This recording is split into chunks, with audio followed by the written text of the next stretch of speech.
आज के वीडियो में हम डिस्कस करने वाले हैं अबाउट ऑल द क्वेश्चंस जो हमें इमिग्रेंट्स पूछते हैं on our videos.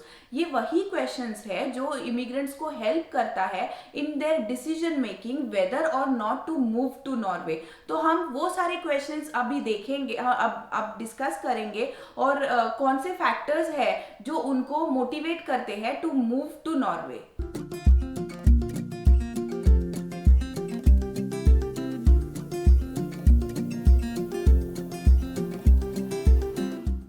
Hi guys, welcome back to our channel. I am Dipti and we make videos about lifestyle in Norway, different kinds of informative videos about Norway like work culture in Norway, education system in Norway, health care system in Norway. तो अगर आप इस channel पे नए हो तो do subscribe to our channel. So let's begin with our first and the most asked question is whether we should learn Norwegian after coming to Norway। तो इसका आंसर डेफिनेटली यस है।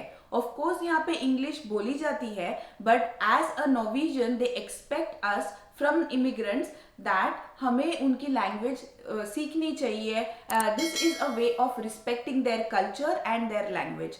नॉर्वेजियन लैंग्वेज जो है वो यहाँ पर mostly use की जाती है स्कूल्स में, ऑफिसेस में, कॉलेजेस में, या फिर कहीं पर भी आप जाओगे तो नॉर्वेजियन ही यूज़ की जाती है। अगर आपको आपके वर्क लाइफ में प्रोग्रेस करना है तो it is very very recommended that आप उनकी लैंग्वेज सीखें और वो जो डेली कम्युनिकेशन होता है ऑफिसेस में वगैरह वो नॉर्वेजियन लैंग्वेज में रखें। स्कूल्स जैसे मैंने बताया, स्कूल्स भी यहाँ पे नॉर्वेजियन लैंग्वेज प्रिफर करते हैं।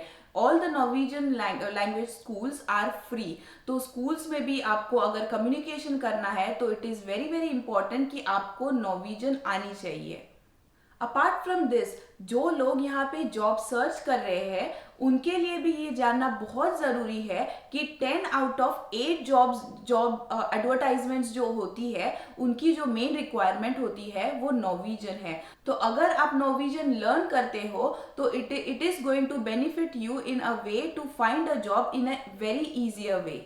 दूसरी बात जो इमिग्रेंट सोचते हैं वो है about settling in this country. तो आपको अगर यहाँ पे सेटल होना है तो पीआर के लिए अप्लाई करना है या फिर सिटीजनशिप के लिए अप्लाई करना है तो language plays a very very important role. यहाँ पे जो अगर हम सिटीजनशिप के लिए या फिर पीआर के लिए अप्लाई करते हैं तो उनकी लैंग्वेज रिक्वायरमेंट्स है। Certain level of language is required when you are applying for a PR और सिटीजनशिप। तो ये भी बहुत इंपॉर्टेंट है, अगर आप अप्लाई करने वाले हो तो नॉर्वेजियन लैंग्वेज सीखना बहुत इंपॉर्टेंट है।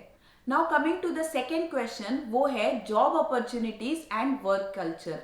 तो जॉब अपॉर्चुनिटीज जो नॉर्वे की है वो काफ़ी सारी हाई है। स्पेसिफिकली अगर आप आईटी इंडस्ट्री में हो या फिर ऑयल एंड गैस सेक्टर में हो या फिर आपके पास कोई भी सेक्टर की हायर क्वालिफिकेशन है तो यहाँ पे जॉब अपॉर्चुनिटीज काफ़ी सारी ओपन है। Of course Norwegian language is a very good plus point if you have with your self. तो अगर आपको नॉर्वेजियन आती है और आपके पास हायर क्वालिफिकेशन है तो आपका जो जॉब हंट है वो काफ़ी ईजियर हो जाता है and there are high chances that you land up getting a very good job in Norway. यहाँ का अगर वर्क कल्चर के बारे में अगर हम बात करें तो उसके ऊपर हमने हमारे चैनल पे एक वीडियो बनाई हुई है, वो ज़रूर जाके चेक कीजिए कि नॉर्वेजियन वर्क कल्चर में क्या क्या डिफरेंसेस है apart from Indian work culture. तो वो वीडियो जाके ज़रूर चेक कीजिए। वर्क कल्चर के साथ साथ ही जॉब अपॉर्चुनिटीज़ की भी काफ़ी सारी वीडियोस हमने हमारे चैनल पे बनाई हुई है। अनस्किल्ड जॉब की अपॉर्चुनिटीज़ क्या है, यहाँ पे स्किल्ड जॉब की अपॉर्चुनिटीज़ क्या क्या है, कौन से सेक्टर में कौन से टाइप के जॉब्स है, वो सारी वीडियोस हमारे चैनल पे ज़रूर आपको मिल जाएंगी और वी आर श्योर कि वो आपको ज़रूर हेल्प करेगी। तो ज़रूर जाके वो वीडियोस चेक कीजिए। Coming to the third question which is education free in Norway. तो इसका आंसर भी यस है। जैसे कि हमने हमारी बाकी वीडियोस में बताया है, नॉर्वे में जो बेसिक एजुकेशन है वो डेफिनेटली फ्री है इन नॉर्वेजियन लैंग्वेज। यहाँ की जो प्राइमरी स्कूल्स है, सेकेंडरी स्कूल्स है एंड हाई स्कूल्स है, ये सारी की सारी फ्री ऑफ कॉस्ट है। This is for Norwegian citizens as well as for immigrant. Kindergarten भी यहाँ पे अवेलेबल है for the kids from the age of 1 till 6। तो वो जो किंडरगार्टन होती है उसके लिए हमें थोड़ी अमाउंट पे करनी होती है। अपार्ट फ्रॉम दिस, अगर हमें डिग्री एजुकेशन करनी है, कोई भी एजुकेशन फील्ड में मास्टर्स करनी है या फिर ग्रेजुएशन करना है, तो that is also free in Norwegian language. There are also some courses जो इंग्लिश में होते हैं and those are free of cost. तो education is in Norway is definitely free या फिर very very cheap, I must say. Now coming to next question which is how is the weather in Norway, या फिर यहाँ का जो weather है वो इमिग्रेंट्स के लिए कैसा है एंड उनको सूट होता है कि नहीं। अगर हम वेदर की बात करें तो वो वैरी करता है depending upon which location you live in. यहाँ पे अलग अलग लोकेशन पे वेदर जो होता है वो काफ़ी वैरी करता है। अगर आप नॉर्दर्न पार्ट ऑफ नॉर्वे में रहोगे तो वहाँ पे कोल्ड एंड स्नो ज़्यादा मिलेगी। अगर आप कोस्टल लाइन में जैसे वेस्ट साइड ऑफ नॉर्वे में रह रहे हो तो वहाँ पे रेन ज़्यादा मिलती है। अपार्ट फ्रॉम बीइंग कोल्ड वहाँ पे रेन ज़्यादा होती है। अगर आप ओस्लो जैसी सिटीज़ में रहते हो तो वहाँ पे आपको ऑल द 4 सीजन्स आपको मिलेंगे। समर के टाइम पे काफ़ी समर, विंटर, स्प्रिंग, ऑटम, ये सारे चारों सीजन्स आपको ओस्लो में एक्सपीरियंस करने मिलेंगे। अपार्ट फ्रॉम दिस, अगर हम डार्कनेस की बात करें, अगर हम विंटर की बात करें तो विंटर के टाइम पे यहाँ पे ज़्यादा डार्कनेस होती है एंड समर के टाइम पे ज़्यादा सनी या फिर ज़्यादा उजाला होता है।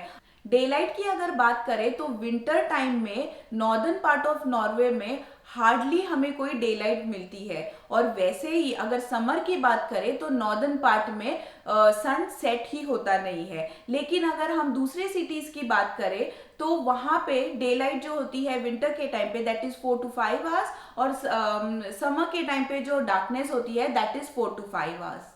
तो आप यहाँ पे मिडनाइट सन एंजॉय कर सकते हो नॉर्दर्न पार्ट ऑफ नॉर्वे में। आप लोगों में से बहुत जनों ने मिडनाइट सन के बारे में ज़रूर सुना होगा।